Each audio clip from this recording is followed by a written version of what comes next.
Orden de detención preliminar acaba de ser dictada por el juez Chávez Tamariz, titular del tercer juzgado de investigación preparatoria, y esto ha sido hecho a solicitud de la fiscalía que encabeza, ¿quién?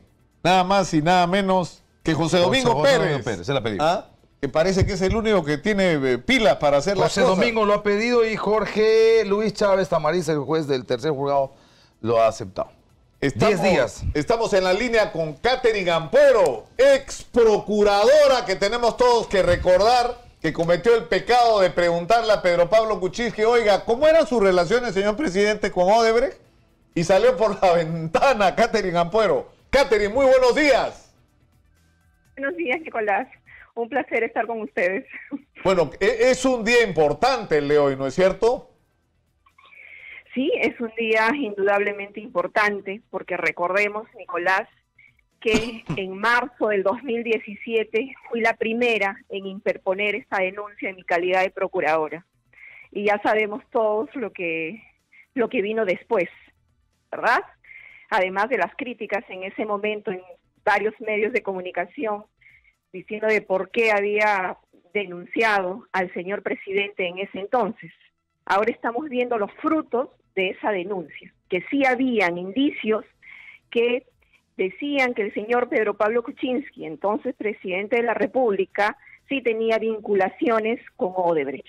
Y poco a poco, conforme se abrió la investigación, que recordemos además, se abrió casi después de un año, porque la Fiscalía, entonces era fiscal de la Nación el señor Pablo Sánchez, y fue ante él que presentamos la denuncia, pues simplemente la Fiscalía no quería abrir investigación, ¿no?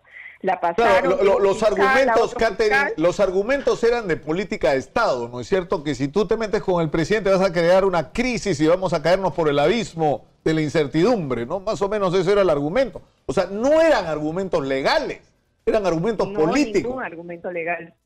No, porque en nuestra denuncia pues presentamos los documentos que acreditaban una serie de transferencias que merecían ser investigadas, ¿no? Porque había dinero que no sabíamos cuál era su procedencia. Y bueno, después ya la que también aportó, y creo que no hay que ser mezquinos en eso, si bien es cierto, la Comisión Lavajato tuvo sus vacíos respecto de Alan García y la obra La Línea del Metro, en esta investigación de Pedro Pablo Kuczynski y estas transferencias de dinero aportaron bastante a la investigación fiscal. Muchas cosas que lamentablemente desde la Fiscalía no se quiso investigar en su oportunidad, en la Comisión Lavajato se investigó y eso aportó a la investigación. Y obviamente con el equipo especial, cuando asume este caso Lavajato, pues las investigaciones continúan, se va recabando mayor información, obviamente de Odebrecht, de la información que dan, también el Banco de Crédito que dio información, y ahí vimos pues cómo también había participado su secretaria, que también tiene ahora detención preliminar, y también lo del chofer, la intervención del chofer ahí, también es información que ha salido con la labor que hizo la Comisión. Ahora, ¿por qué detención preliminar, señora Ampuero? ¿Desde dónde se justifica la detención preliminar? De 10 días, y además en el allanamiento, según lo que puedo ver, el allanamiento de las viviendas están vinculadas justamente a las otras dos personas, principalmente a la señora Kise, es decir, si se ampararía el asunto de una detención preliminar para poder hacer algún tipo de procedimientos como el allanamiento con la mayor facilidad posible. No está aquí el allanamiento aparentemente de ninguna propiedad de Pedro Pablo Kuczynski. ¿Cómo se justifica en este caso una detención preliminar y no lo que probablemente algunos podrían estar esperando que sería una prisión preventiva? Correcto. Recordemos que los allanamientos a los inmuebles de Pedro Pablo Kuczynski ya se dieron con anterioridad, sí, ¿no? Cuando él deja de ser presidente de la República, se da su orden de arresto domiciliario y además se dispone el allanamiento de sus inmuebles. Entendemos que todavía hasta ese momento la Fiscalía no tenía los documentos necesarios o los medios probatorios necesarios para poder pedir una medida como esta. Ahora, con todo lo que ha recabado durante la investigación, entendemos que ya sí ha tenido los elementos suficientes como para poder pedir al Poder Judicial una medida de detención preliminar y las órdenes de allanamiento a los otros inmuebles. ¿Es posible que al término de la detención preliminar solicite prisión preventiva? ¿Esta posibilidad cabe? Por supuesto, yo creo que después de esta detención preliminar va a ser muy parecido al caso de Keiko Fujimori. Recordemos que en ellos también lo que hizo la Fiscalía primigeniamente es disponer su detención preliminar. Claro, que es un mecanismo además de protección, porque ya lo vivimos en el caso de Alejandro Toledo. O sea, cuando Alejandro Toledo se entera que van a solicitar la prisión preventiva, se mandó mudar. Voló. ¿No es cierto? En 3 horas ya se había ido al Perú. Y no lo podemos traer. Sí, también. Además que en esta detención preliminar, también los fiscales esperan probablemente obtener en estos 10 días que va a durar esta detención preliminar mayores elementos. Para mí es muy claro, por ejemplo, el caso, como estaba refiriendo, de Keiko Fujimori y los aportes de campaña.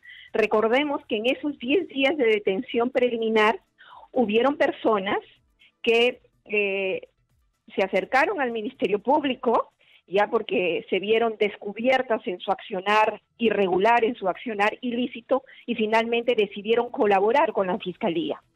Esperemos que lo mismo pase en este caso, ¿no? Que se presenten personas que decidan colaborar con el Ministerio Público en esta investigación, que sería genial que algunos de ellos pues decidan acogerse al proceso de colaboración eficaz, que eso va a contribuir en mucho a la teoría de la Fiscalía. Bueno, pero la detención se está justificando por los allanamientos, ¿eh? Está clarísimo en la resolución. Bueno, se justifica por los allanamientos. Muchas gracias a Catherine Ampuero. Muchas gracias por atendernos. Muy buenos días. Ya toca, Catherine, que nos visites por acá en Exitosa. Hace tiempo que no vienes por acá. ¿Ah? Acá te esperamos. Con mucho gusto. Acá te esperamos. El documento de la detención preliminar dice que esto es por lavado de activos, pero señala como hechos precedentes los actos de blanqueo de capital en los que ha incurrido el imputado Pedro Pablo Kuczynski y otros como consecuencia de su intervención en presuntos actos de corrupción. O sea que ese sería el delito fuente, ¿no es cierto? Porque esa es la discusión que hay entre los especialistas, ¿no? ¿Y a qué se refiere cuando habla de corrupción? Al corredor vial interoceánico Perú-Brasil, IRSA tramo 2 y 3, al proyecto hidroenergético de Olmos, trasvase de irrigación, los mismos que fueron adjudicados por Proinversión bajo el marco legal de la Ley de Promoción de la Inversión Privada. Complicadísima la situación de Pedro Pablo Kuczynski. Vamos a la pausa. Regresamos con más. Esto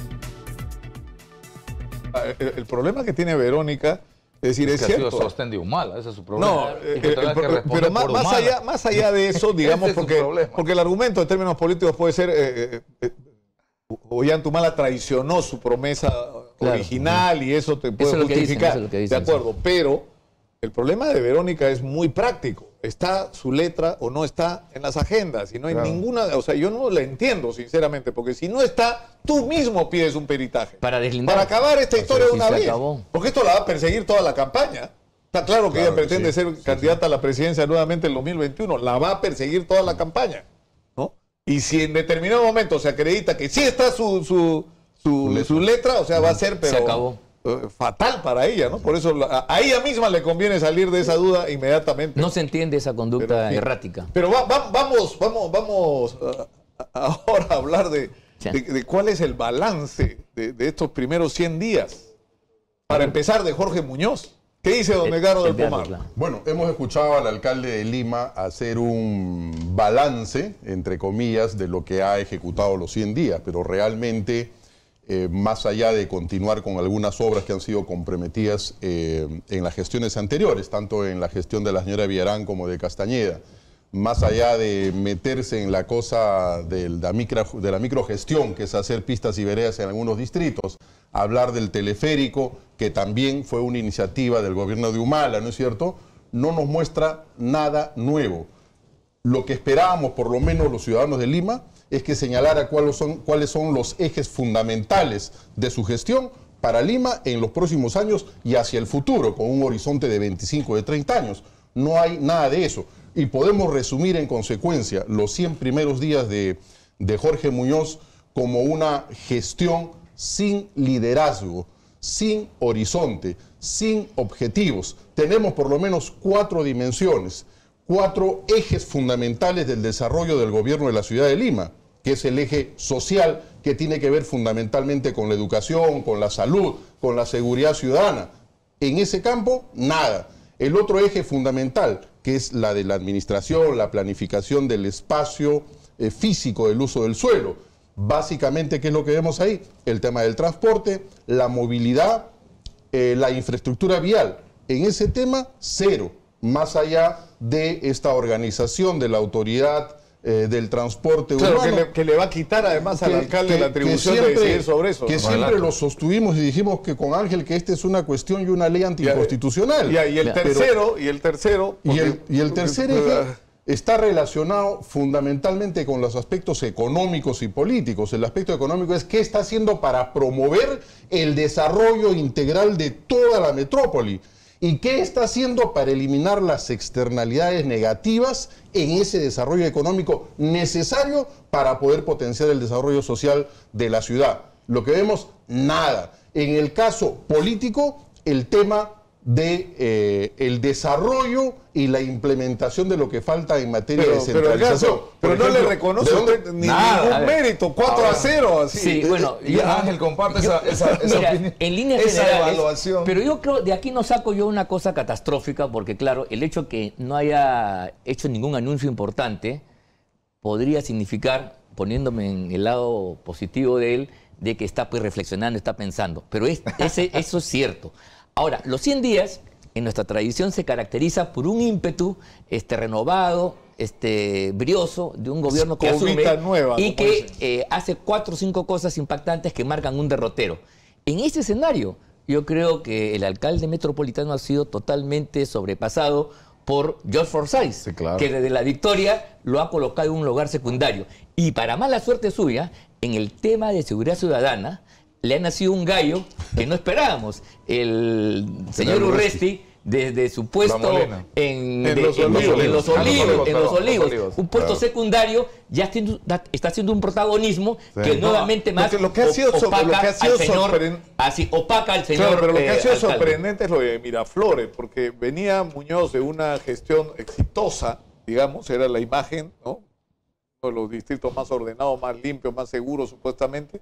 Y de repente entra Lucho Molina y se mete a la calle de la pizza y descubre prostitución, tráfico de droga. Todo ese es más o menos el infierno, ¿no? Sí, es pues, decir, bueno, ¿no? Es que entonces, y frente a la municipalidad, entonces eso de alguna manera ha sido un jalón de orejas al Colorado. Ahora, el problema es que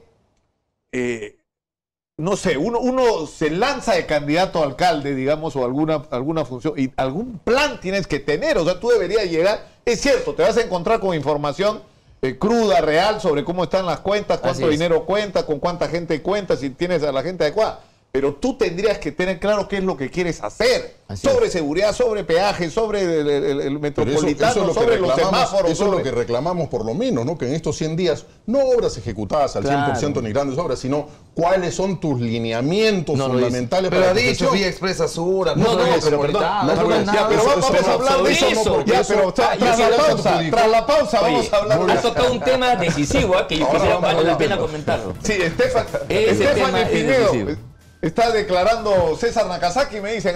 El otro abogado, a ver, adelante. Regresamos al estudio, Ángel Delgado y Eduardo Yo quería Pomar están con brevemente nosotros, sobre el tema decir que, miren, en este caso yo creo que esta detención provisional tiene como objeto capturar a las personas, que se inmovilicen las cosas y muy probablemente se debe adelante ya una prisión preventiva, la cual pasa por una audiencia donde las partes van a poder defenderse, por cierto. Pero lo importante aquí es que Pedro Pablo Kuczynski y compañía pueden empezar a dar información sobre cómo operaba la red de Odebrecht. Inclusive muchas de estas cosas se han cometido cuando él no era funcionario, pero él tenía una contraparte dentro del Estado que lo llamaba... ¿Que sea colaborador eficaz?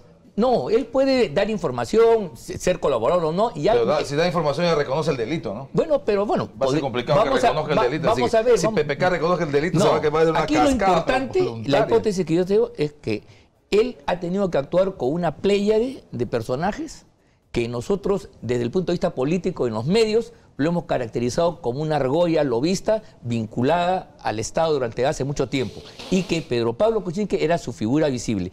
Yo creo que sería un gran aporte a la nación si es que en esta oportunidad esa banda que ha esquilmado al Estado durante más de 15, 20 años pudiera ser tocada y afectada. Me parece 30 segundos en este tema para seguir con lo otro. Ángel, ¿coincides con Nicolás? ¿Debe preocuparse García o no? ¿Le llegará el agua a García en algún momento? Vamos a ver, vamos a ver. ¿Tú qué crees? Esperemos las declaraciones de... También viene. Bueno, vamos a ver. Pero todos los expresidentes... Todos están hablando con sus abogados ahorita. Pero escúchame, todos los expresidentes, presos o con orden de prisión, menos Alan. Todos, ¿ah? Vamos a ver, pues. Todo depende de las pruebas, de los elementos de juicio. O sea, como para decir que los mafiosos han funcionado en todos los gobiernos menos en el de Alan. Para que veas. Eran las ratas que lo engañaban. Seguimos con Jorge Muñoz.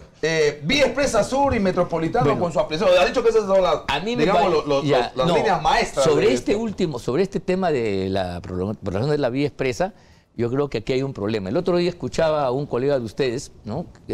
A Kurt Walker, que hablaba en la radio sobre la preocupación. Mira, yo quiero señalar lo siguiente.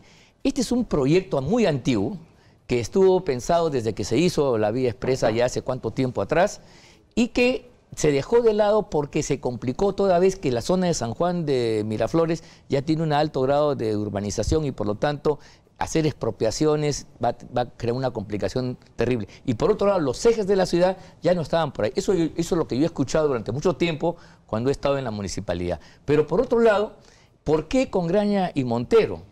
Eso es lo que no se entiende. Porque digamos que tú digas, vamos a hacer la vía expresa sur, bien, con Congraña y Montero, se chorreó todo. Entonces, mira, si él quiere hacer la prolongación, que convoque a una licitación pública y que participen los que quieren y gane el mejor.